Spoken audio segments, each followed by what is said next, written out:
Halo semuanya, Assalamualaikum warahmatullahi wabarakatuh. Perkenalkan, di sini saya Nanda Ayuliana dengan NIM 20191333016. Di sini saya akan membahas materi mengenai profil tanah, mata kuliah Geografi Tanah, Program Studi Pendidikan Geografi Universitas PGRI Palembang. Baiklah, langsung saja masuk pada materi yang pertama.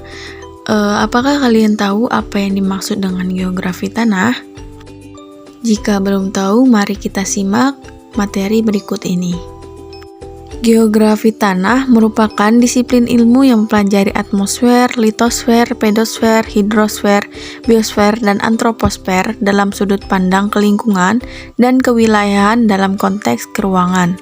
Menurut Sutarto, DKK tahun 1988. Kemudian, menurut Brigdes dan Davidson pada tahun 1982, menjelaskan bahwa geografi tanah adalah bagian dari geografi fisik yang mempelajari tanah sebagai gejala alam, cara terbentuknya, agihannya, karakteristiknya, dan hubungan timbal balik antar tanah dan aktivitas manusia.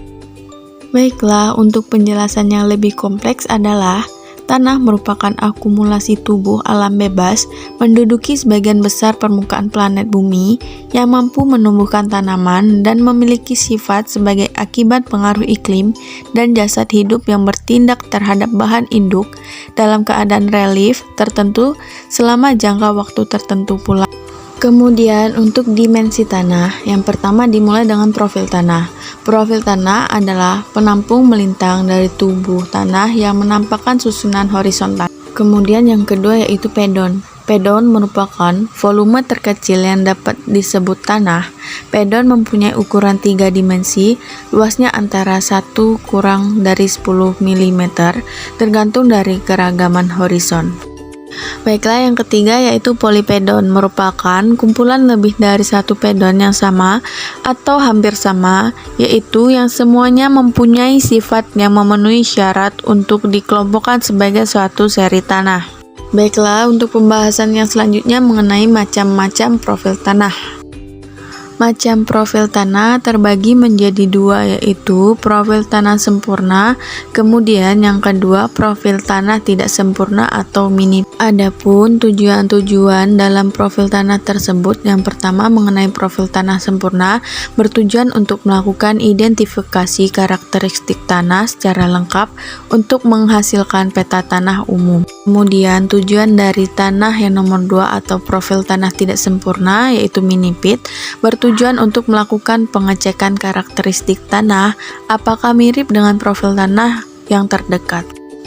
Baiklah, selanjutnya kita akan membahas mengenai syarat penentuan lokasi profil tanah. Adapun syarat dan penentuan lokasi profil tanah yaitu ada 4 sebagai berikut. Yang pertama, tanah asli. Yang dimaksudkan di sini adalah tanah yang belum mengalami gangguan. Kemudian yang kedua, mewakili satuan tanah yang diharapkan. Yang ketiga, jauh dari batas satuan tanah. Kemudian untuk yang nomor 4 atau yang terakhir yaitu aksesibilitas mudah dan terjangkau. Nah, itulah tadi sedikit pembahasan mengenai profil tanah. Sampai jumpa dan terima kasih.